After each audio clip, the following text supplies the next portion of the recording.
la synthwave. C'est un style qui puise ses racines dans les années 80. Pour se plonger dans le monde fascinant de la synthwave, on va d'abord écouter quelques secondes du remix du générique d'une série pas très connue.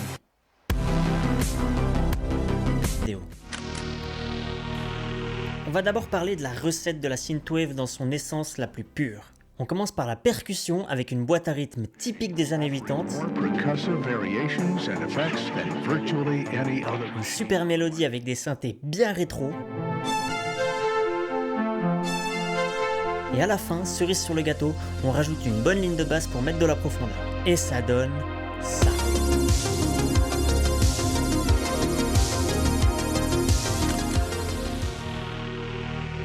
Je t'invite avec moi pour un petit voyage dans le temps, et on commence par un passage dans les années 70 avec des groupes de musique électronique comme Kraftwerk ou Space.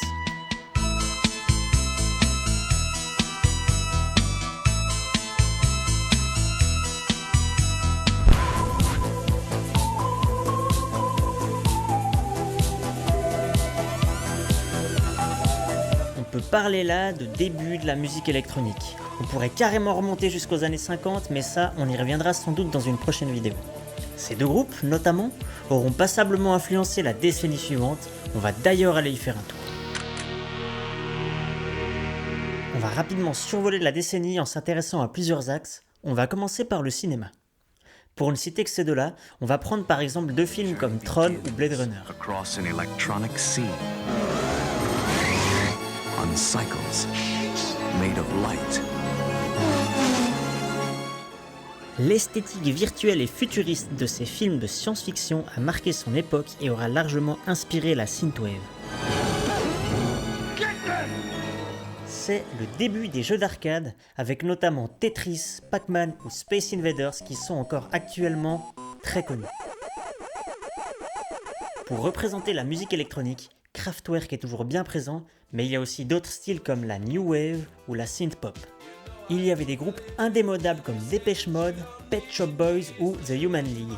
On reprend la machine à voyager dans le temps, et cette fois on fait un bond de 20 ans pour arriver dans les années 2000. Souvent, les mods deviennent ringardes, puis, par la suite, retrouvent une seconde jeunesse. C'est le cas de toute cette culture des années 80. L'an 2000 est finalement très différent du futur tel qu'on l'imaginait à l'époque. Il n'y a pas de voiture volante, il n'y a pas de ville sur la Lune, on n'a pas colonisé le reste du système solaire, mais il y a une nostalgie des années 80, de cette époque idéalisée et de comment on y voyait le futur. Two golden menus. Thank you. I'm too old, too tired. C'est là-dedans que la synthwave prend ses racines.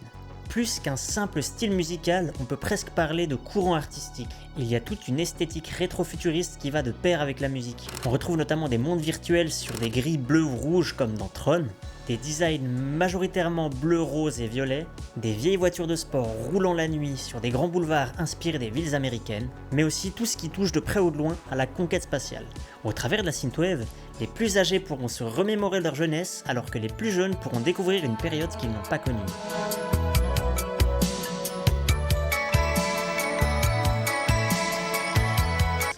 Drive avec Nightcall auront donc commencé à populariser la synthwave auprès d'un public mainstream. Dans la BO du film et dans le genre fabuleux, on peut aussi citer Electric Youth.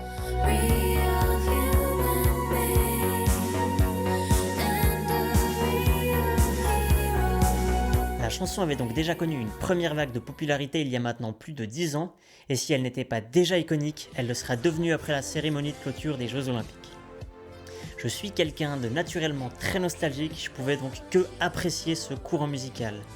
Pour moi, Nightcall a été la porte d'entrée vers la synthwave des années avant que je sache que ça porte ce nom. Dites-moi en commentaire si une vidéo spécifiquement dédiée à Kavinsky pourrait vous intéresser.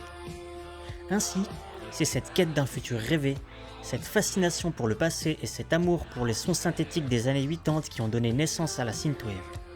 Plus qu'un genre musical, elle est devenue un phénomène culturel, un dialogue entre les générations et un rappel que parfois, pour rêver du futur, il suffit de se tourner vers le passé.